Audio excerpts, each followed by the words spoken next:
आकाशवाणी गोरखपुर से प्रादेशिक समाचार।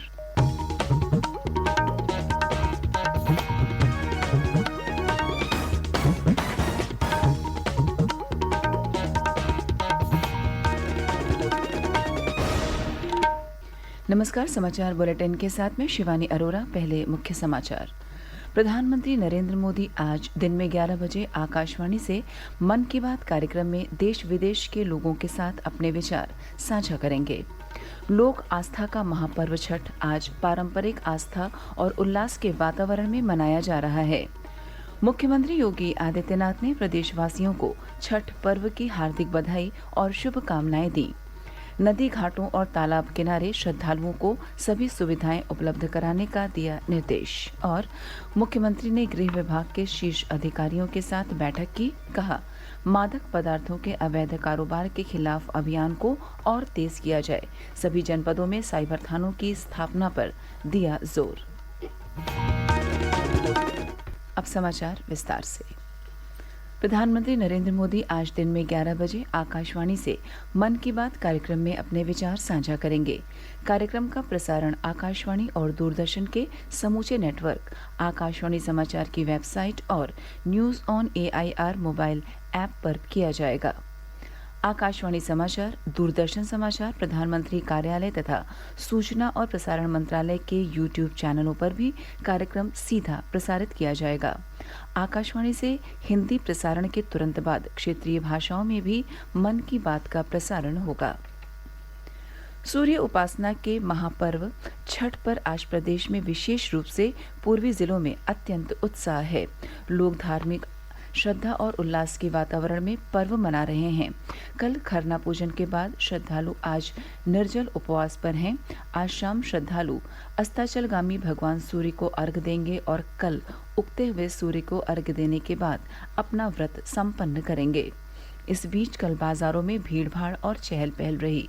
विभिन्न पूर्वी जिलों में लोगों ने देर शाम तक छठ पूजा से जुड़ी वस्तुओं की खरीदारी की। बाजारों में मौसमी फलों और सब्जियों की भरमार रही। उधर अर्घ्य देने के लिए नदियों के घाटों, तालाबों और अस्थायी रूप से बनाए गए पोखरों की सफाई का काम पूरा कर लिया गया है।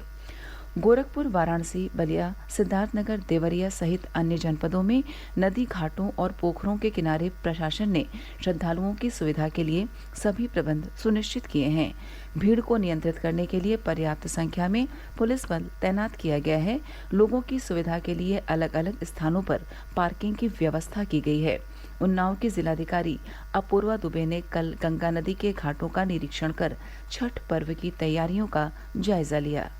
उन्होंने कहा कि छठ पूजा के दौरान पुलिस प्रशासन की ओर से किसी भी तरह की लापरवाही बर्दाश्त नहीं की जाएगी। उन्होंने सभी अधिकारियों को छठ पूजा सकुशल संपन्न कराने के निर्देश दिए।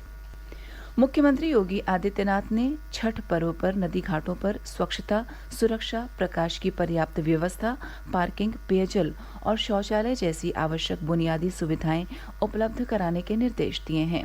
कल लखनऊ में अपने सरकारी आवास पर छठ की तैयारियों के संबंध में समीक्षा बैठक को संबोधित करते हुए श्री योगी ने कहा कि 30 और 31 अक्टूबर को प्रदेश में लोक आस्था का महापर्व छठ मनाया जाएगा।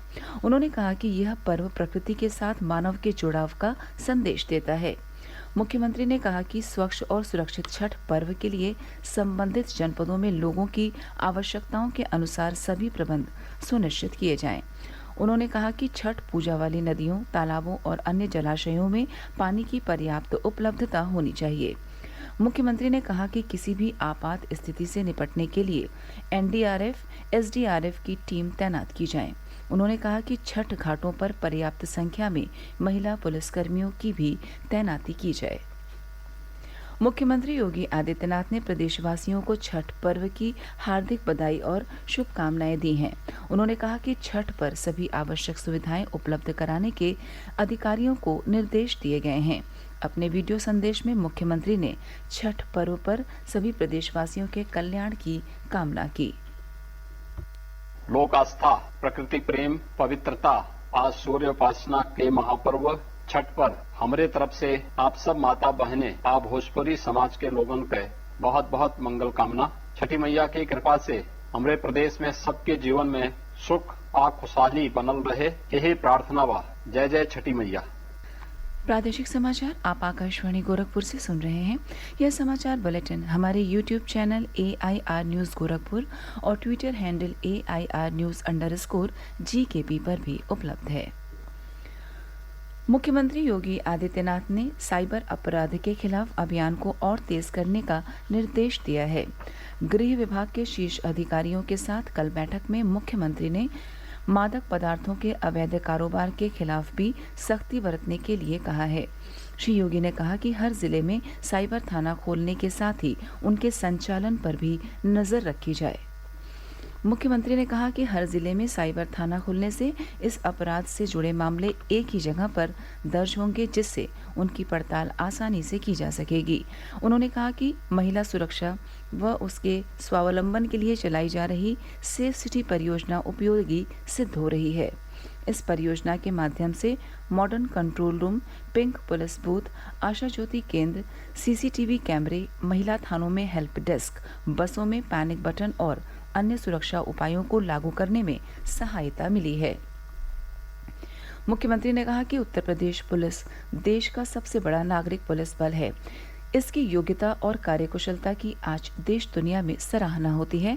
उन्होंने पुलिस बल के आधुनिकीकरण के लिए सभी जरूरी प्रयास किए जाने की जरूरत पर जोर दिया। उप मुख्यमंत्री ब्रजेश पाठक ने कल बाराबंकी में जिला अस्पताल का निरीक्षण किया। उन्होंने मरीजों को दिए जाने वाले भोजन की गुणवत्ता में खामियां पाए जाने पर भोजन आपूर्ति करने वाली संस्था का 20% भुगतान रोकने के निर्देश दिए। उन्होंने अस्पताल में गंदगी एवं अन्य खामियां मिलने पर संबंधित अधिकारियों को फटकार लगाई। हापुड़ के गढ़मुक्तेश्वर में 10 दिवसीय कार्तिक पूर्णिमा गंगा मेला कल से शुरू हो गया। इस मेले में दूसरे राज्यों से भी बड़ी संख्या में श्रद्धालु आते हैं। श्रद्धालु यहाँ 10 दिनों के प्रवास के दौरान गंगा नदी में पितरों की आत्मा की शांति के लिए दीप दान कर पूर्णिमा के दिन गंगा स्नान करने के बाद अपने घरों के लिए प्रस्थान करते हैं। पौराणिक मान्यता है कि महाभारत के युद्ध में मारे गए सैनिकों एवं पितरों की आत्मा की शांति के लिए पांडवों से श्री कृष्ण ने दीपदान कराया था। तभी से यहाँ लाखों की संख्या में श्रद्धालु पहुंचकर 10 दिनों तक अलग अलग दिन अपने पितरों के लिए अनुष्ठान करते हैं। सिद्धार्थनगर जिले के पुलिस अधीक्षक अमित कुमार आनंद ने मूर्ति विसर्जन में ड्यूटी के दौरान लापरवाही बरतने पर सदर थाने के 5 पुलिसकर्मियों को निलंबित कर दिया है। यह कार्रवाई अपर पुलिस अधीक्षक की जांच रिपोर्ट के आधार पर की गई है। सदर थाना क्षेत्र के बेलहिया मंदिर के पास बुधवार शाम को मूर्ति विसर्जन के दौरान एक युवक की चाकू मारकर हत्या कर दी गई थी।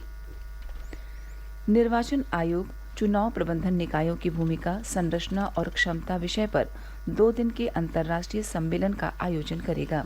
यह सम्मेलन कल से नई दिल्ली में शुरू होगा। मुख्य निर्वाचन आयुक्त राजीव कुमार सम्मेलन का उद्घाटन करेंगे। समापन सत्र की अध्यक्षता निर्वाचन आयुक्त अनूप चंद्र पांडेय करेंगे।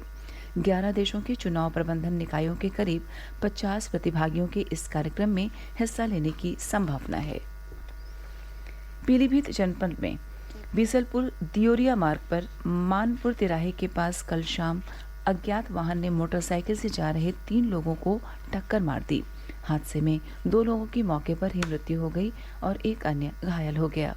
घायल को उपचार के लिए अस्पताल में भर्ती कराया गया है। पुलिस ने दोनों मृतकों के शवों को पोस्टमार्टम के लिए भेज दिया है। प्रदेश के पशुधन, दुग्ध विकास एवं अल्पसंख्यक कल्याण मंत्री धर्मपाल सिंह ने कहा है कि प्रदेश में करीब 7,500 मदरसे बिना मान्यता के संचालित होते मिले हैं। उन्होंने कहा कि इन पर नियमानुसार निर्णय लिया जाएगा। श्री सिंह कल मथुरा में कलेक्ट्रेट सभागार में अधिकारियों के साथ समीक्षा बैठक कर रहे थे।